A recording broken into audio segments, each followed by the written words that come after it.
Orang dari kecil, dari umur 4 tahun ngapalin Quran, 7 tahun udah 30 juz. Terus dia pelajari tafsir Al-Quran, sampai 17 tahun dia keluar, ijazahnya nggak laku di negara. Ngelamar ke negara untuk jadi pegawai negeri, dianggap belum lulus SD, saudara. Padahal kemampuannya lebih hebat daripada dosen yang di universitas, saudara. Nah, kenapa nggak disamakan dia punya ijazah? Ada apa dengan negeri ini? Mereka hanya selembar kertas, ijazah SD, SMP, SMA, S1, S2, itu yang mereka berikan gaji, itu yang diakui oleh negara. Tapi anak-anak yang tidak punya ijazah, anak-anak pondok pesantren mereka tidak akui, saudara. Inna lillahi wa inna ilaihi raji'un. Maka itu sistem semacam ini harus kita lawan, saudara. Sebelum SD itu ada, sebelum SMP itu ada, sebelum SMA itu ada. Yang menjadi benteng pendidikan di Indonesia adalah pesantren. Saudara, itu pesantren Sidagiri, pondok pesantren terbesar NU punya di Jawa Timur, saudara. Itu usianya sudah hampir 300 tahun. Belum lagi pondok-pondok pesantren yang lainnya, saudara. Nggak main-main usia pondok-pondok pesantren tersebut. Itu menjadi benteng-benteng perlawanan kita. Dulu anak-anak kita dididik di sana, dijaga imannya, dijaga akhlaknya, dijaga syariatnya. Mereka lawan itu para penjajah, saudara. SD belum ada, SMP belum ada, SMA belum ada, universitas belum ada. Pesantren-pesantren yang berjuang mendidik masyarakat, mendidik umat, saudara, bahkan menjadi benteng daripada akidah umat Islam, saudara. Enggak sampai di situ saja, menjadi pos-pos perlawanan terhadap penjajah. Takbir. Berarti jasa pesantren besar tidak? Jasa pesantren besar tidak? Jasa pesantren besar tidak? Takbir. Lah kok sekarang ijazahnya nggak diakui? Ada apa ini negeri, saudara? Oh, kalau mau diakui harus ikut ujian negara dulu. Mereka sudah ada sebelum negara ada, saudara. Jangan dibulak-balik. Negara Indonesia belum lahir, belum merdeka, pesantren sudah ada, saudara. Kenapa sekarang ijazah pesantren kok nggak dihargai? Mau jadi pegawai negeri nggak bisa, mau jadi tentara nggak bisa, mau melanjutkan kuliah ke perguruan tinggi negeri nggak bisa. Ada apa? Mestinya pemerintah memberikan persamaan dengan pendidikan pesantren. Termasuk madrasah-madrasah saat ini, saudara, ijazahnya nggak diakui. Kita kan punya madrasah diniyah, saudara. Orang mestinya madrasah diniyah diakui. Orang lulusan madrasah diniyah samakan dengan lulusan SD. Kan lulusan SD bisa ke SMP. Kenapa lulusan madrasah diniyah nggak bisa ke SMP? Kok dianak dirikan, saudara? Ada apa? Madrasah diniyah itu sudah ada semenjak adanya pondok-pondok pesantren. SD baru lahir kemarin, SMP baru ada kemarin, SMA baru ada kemarin. Saudara, perguruan tinggi kita baru ada setelah kita merdeka. Saudara, nah kenapa sekarang ini kok pesantren mau dikucilkan? Bahkan dimunculkan propaganda isu-isu untuk memfitnah pondok pesantren, saudara. Satu, saudara, sekarang disebarluaskan di tengah masyarakat, apa mereka bilang? Mau ngapain masuk pondok pesantren? Masa depannya suram. Ada gak yang ngomong begitu? Ada gak yang ngomong begitu? Untuk apa itu kalimat diungkapkan? Supaya anak Indonesia nggak pesantren lagi, saudara. Supaya mereka semua udah jauhkanlah pesantren. Itu pendidikan kuno. Itu pendidikan nggak ada harganya. Dia mau gulung pesantren pelan-pelan, saudara. Siapa bilang masa depan pesantren itu suram? Saudara, para pahlawan kita itu lulusan pesantren semua. Saudara, Panglima Besar Jenderal Sudirman yang mendirikan Tentara Nasional Indonesia itu ustadz di madrasah di Yogyakarta, saudara, lulusan pesantren. Kalau nggak ada Sudirman, lulusan pesantren yang mendirikan TNI, tentara sama polisi sampai saat ini belum ada, saudara. Jadi mesti kita tahu, saudara, lahirnya republik ini dari mana? Dari perut pesantren, dari perut kiai, dari perut ulama, saudara.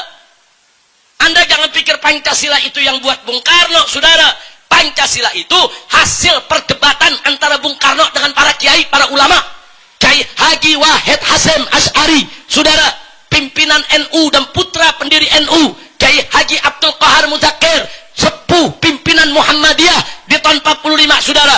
Begitu juga Kiai Haji Agus Salim, saudara, sebagai pimpinan Sarekat Islam, berdebat habis-habisan lawan Bung Karno, saudara. Kenapa? Karena Bung Karno menginginkan Pancasila, sila ketuhanannya nomor 5, bukan nomor 1, saudara. Jadi dalam Pancasila yang dibuat oleh Bung Karno, sila ketuhanan, sila buntut, sila pantat, sila terakhir, saudara. Dilawan oleh para kiai, nggak bisa. Ketuhanan mesti nomor 1. Ketuhanan mesti yang ada di atas. Ketuhanan harus mengatasi yang lainnya. Baru ketuhanan dinaikkan nomor 1. Berarti yang buat Pancasila, saya mau tanya, Bung Karno atau ulama? Wah, kalau ikut Pancasila Bung Karno, sila ketuhanan dipantat, saudara. Loh, ini fakta, ini sejarah. Silakan, saudara, dengarkan pidato Bung Karno tanggal 1 Juni 1945 yang mengusulkan Pancasila sebagai dasar negara. Bung Karno membacakan Pancasila, sila ketuhanan nomor 5, saudara. Ya, usul Bung Karno diterima oleh ulama. Baik, Pancasila sebagai sila negara. Tapi, saudara, diubah redaksinya oleh ulama. Saudara, ketuhanan ditaruh di nomor 1, baru menyusul yang lainnya, saudara. Kira-kira jelas tidak? Jelas tidak? Jadi jasa ulama besar tidak? Jasa pesantren besar tidak? Tapi kenapa kok sekarang dibilang masa depan suram? Hati-hati, itu yang ngomong masa depan suram. Nah, itu ingin mojokkan pondok pesantren dan supaya masyarakat Indonesia nggak tertarik lagi masuk pesantren, saudara. Yang kedua, ada lagi yang ngomong begini, mau ngapain masuk pondok pesantren? Nanti gila kamu.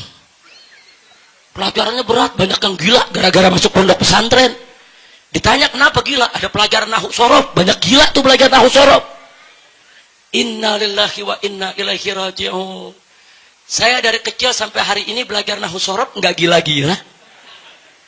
Kiai Kohar puluhan tahun belajar nahwu sorof nggak gila-gila, saudara. Ini Ustadz Suradi belajar nahwu sorof, Kiai Ja'far belajar nahwu sorof nggak gila-gila, saudara. Siapa bilang belajar nahwu sorof gila, saudara? Kalau ada orang masuk pesantren gila, ya emang udah dari sononya ada gejala gila. Jangan nyalahin pesantren, saudara. Siapa bilang belajar nahwu gila, belajar sorof gila? Fitnah, bohong, dusta. Pelajaran nahwu sorof itu adalah pelajaran tata bahasa Arab. Sebagaimana orang belajar bahasa Inggris, tentu ada grammarnya. Sebagaimana orang belajar bahasa Jerman, tentu ada grammarnya. Orang belajar bahasa Arab juga ada grammarnya. Siapa bilang gila, saudara? Bohong. Masya Allah. Ada lagi yang ketiga. Kesian orang di pesantren. Ditanya kenapa kesian? Itu kan anak pesantren, anak buangan. Tuh, ngomongnya begitu, saudara. Jadi ada anak bandel, orang tuanya sekolahin di sono sini nggak bisa, buang pondok pesantren. Jadi pesantren dianggap apa, saudara? Tempat buangan. Saudara, akhirnya apa? Banyak anak-anak kita nggak mau masuk pesantren. Kalau dia masuk pesantren, dia merasa dia dibuang oleh orang tuanya. Dia masuk pesantren, dia merasa, saudara, orang tuanya nggak sayang sama dia. Berapa banyak anak-anak zaman sekarang, dia menolak masuk pesantren, saudara. Ibu bapaknya sudah ngotot masukin dia pesantren, dia nggak mau. Dia merasa dia dibuang karena dia terpengaruh dengan suara-suara di luar sana, saudara. Siapa bilang ke pesantren dibuang, saudara? Orang-orang tua yang tahu diri, saudara. Dia paham dirinya tidak bisa mendidik anaknya. Dia tahu tantangan zaman ini begitu berat.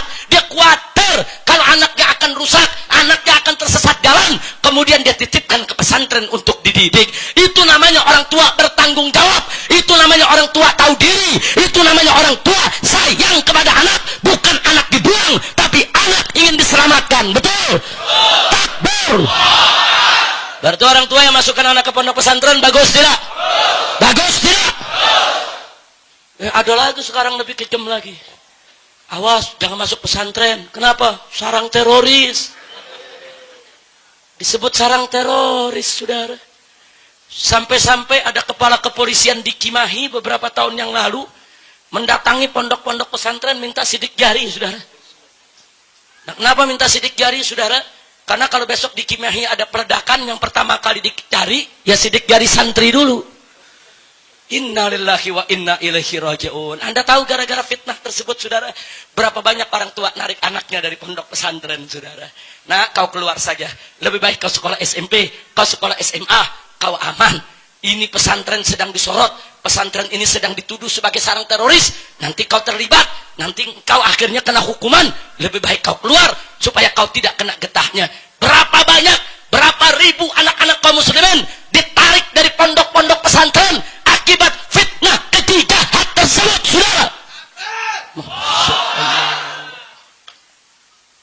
lagi sekarang, saudara. Ada usulan SD, SMP, SMA belajarnya sampai sore saja. Kelihatannya bagus. Alasannya nanti kurikulumnya terpadu, pelajaran agamanya di sekolah saja. Saudara, sejak kapan sekolah-sekolah negeri memberikan kurikulum pelajaran agama yang cukup buat anak-anaknya? Sejak kapan? Jangan tergiur dulu, saudara. Anda tahu, kalau SD, SMP, SMA belajar sampai sore, madrasah diniyah tutup semua, saudara. Hati-hati, saudara. Hati-hati. Selama ini anak-anak kita pagi dia sekolah di SD, zuhur dia pulang, habis sholat zuhur, makan siang, nanti jam 2 dia masuk madrasah diniyah. Dia dididik bagaimana mengaji, dia dididik bagaimana berwudu, dia dididik bagaimana untuk menjalankan agamanya. Sampai sore, full dia belajar agama, saudara. Tapi kalau belajar sekolah negeri, dari pagi sampai sore, madrasah diniyah tutup semua, siapa yang jamin sekolah negeri akan didik pelajaran agama anak-anak kita? Yang udah aja sekarang yang ada anak-anak SD, SMP, SMA pada tawuran, saudara, betul? Betul? Yang ada sekarang aja anak SMP, SMA, anak gadis udah banyak bunting, saudara, di luar nikah. Betul? Jadi siapa yang jamin sekolah negeri mau didik agama anak-anak kita? Madrasah diniyah itu, saudara, ustadz-ustadz yang ada di kampung itu, saudara, itu yang selama ini menjaga pelajaran agama anak kita. Hati-hati dengan usulan-usulan semacam itu, saudara. Kelihatannya bagus, kelihatannya hebat, kelihatannya menjanjikan, tapi hati-hati kalau nanti anak-anak kita dijauhkan dari agama, saudara. Wallahu subhanahu wa ta'ala qala, wa minan nasi man yu'jibuka qawluhu fil hayatid dunya wa yushhidullaha ala ma fi qalbihi wa huwa aladul khisam. Sadaqallahul azim. Apa Allah nyatakan dalam Al-Quran? Wa minan nas, di antara umat manusia ini, saudara, ada man yu'jibuka qawluhu fil hayatid dunya. Ada yang ucapannya dalam urusan dunia itu membuat kita terkagum-kagum, membuat hati kita jadi tertarik, saudara. Oh, bicaranya hebat, bicaranya manis, kelihatannya orang pintar, kelihatannya menjanjikan, dia punya program, saudara. Bahkan wa yushidullaha ala ma fi qalbi, dia berani mempersaksikan isi hatinya kepada Allah Subhanahu wa taala, saudara. Dia berani bersumpah kalau dia benar, dia pakai nama agama hanya untuk menipu umat. Tapi apa selanjutnya Allah nyatakan?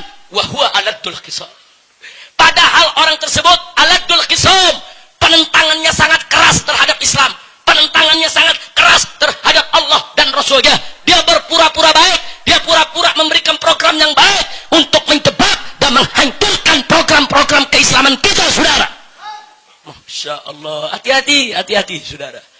Nah, maka itu sampai hari ini, saudara, bukan kami di sini, saudara, bukan kami di sini menolak program pendidikan yang full day sedemikian rupa, bukan. Tapi kami minta jaminan dari pemerintah. Siapa yang jamin pagi sampai sore anak kita betul-betul belajar agama? Siapa yang jamin? Yang sudah, saudara, justru anak-anak kita makin gak ngerti agama di sekolah-sekolah negeri, saudara.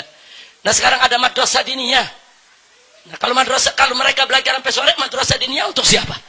Bubar, tutup semua, saudara. Nah, nanti lagi-lagi mereka bilang, makanya jangan jadi ustadz, jangan ke pesantren, masa depan suram. Madrasah diniyahnya ditutup, mau ngajar di mana lagi? Masya Allah. Nah, inilah permainan mereka yang luar biasa yang harus kita waspadai. Kira-kira yang saya sampaikan jelas tidak? Paham semua? Betul? Maka itu sekarang saya mau tanya semua umat Islam, siap bersatu? Siap berjuang? Siap bela Allah? Siap bela Rasul? Siap bela Islam? Siap percaya diri? Jangan minder menghadapi musuh, betul? Jangan rendah menghadapi musuh, betul? Harus yakin dengan janji Allah, betul? Takbir. Sallu ala Nabi.